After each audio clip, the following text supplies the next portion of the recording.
Hey everyone, I'm Alex. I'm a school social worker in California and I've been working in schools for 10 years. I help school social workers find peace and structure for their school year because, as you know, we sometimes get thrown in there and have to figure it out on our own. Let's talk about what's actually going on beneath the surface. Before I became a school social worker, I thought I knew exactly what I was signing up for.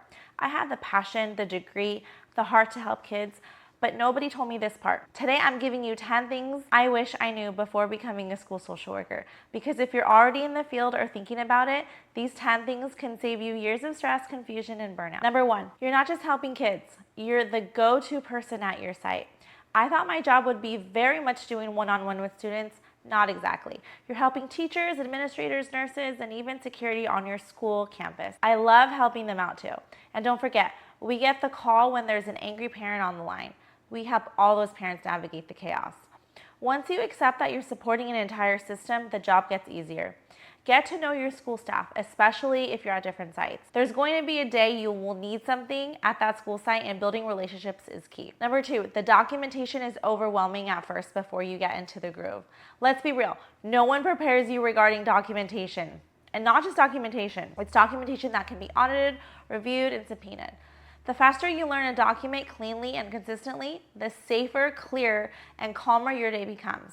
Both times I started my social work role, I was thrown into my role only with help from my colleagues. The rest I learned on my own. So if you can document as you go. As a school social worker, I document on our school systems, typically a SOAP note, and I also have my own spreadsheet and a notebook. That's where I keep all the session information that is not visible by everyone. Number three, you cannot save everyone, and that's not a failure. If someone had told me this earlier, I would have slept better my first few years. You will help so many kids, you will change lives, but you won't be able to fix every situation.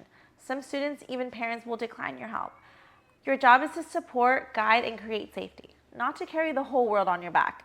We help those students and families that accept the help from us. Number four, your calm will be tested. You will walk away from a suicidal student to a truancy meeting to the angry parent that I talked about earlier. Build a ritual that resets your day, even if it's that 2 minutes in the car right before you go into work. Or hey, find a routine that you're able to walk around on your campus or even outside of campus. Number five, your relationships decide everything. Some of the best interventions I ever did had nothing to do with my degree, and everything had to do with how well I worked with either the school nurse, the campus aide, or the attendance clerk.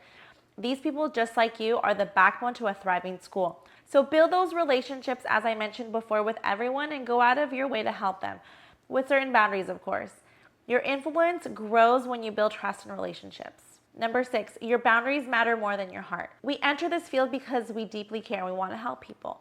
But if you don't set boundaries, schools will unintentionally drain you.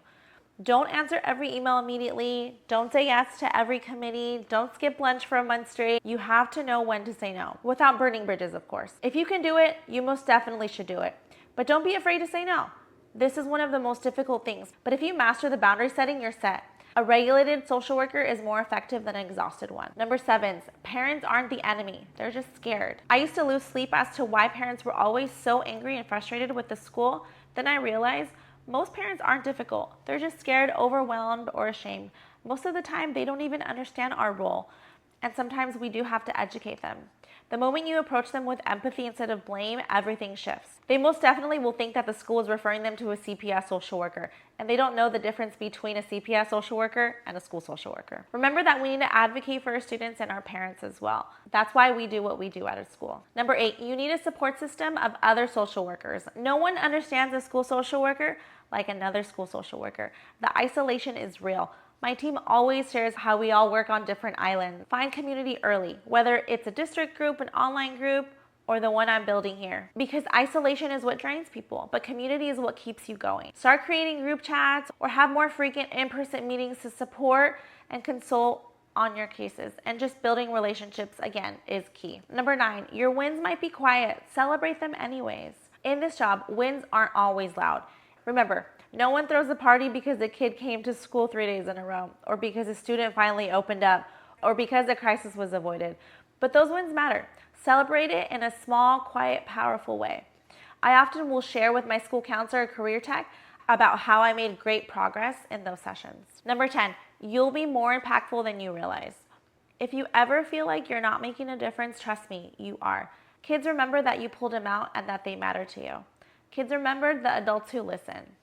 Kids remember the moment someone believed in them when someone else didn't. Your impact is bigger than your job description. It takes baby steps, and at the end of the day, you are planting those seeds. If any of these hit home, it's because you're doing incredible, important work. And here's the truth: school social workers deserve support too. That's why I create videos like this, to help you grow, find clarity, and stay grounded in the work you're called to do. If you want more tools, deeper guidance, and a community of school social workers, here's how you can find one. I'm building my own circle of community social workers. And if you got value from this video, hit like, subscribe, and comment which number hit you the hardest. You're not alone in this. You're doing amazing work, and I'm here to help you thrive.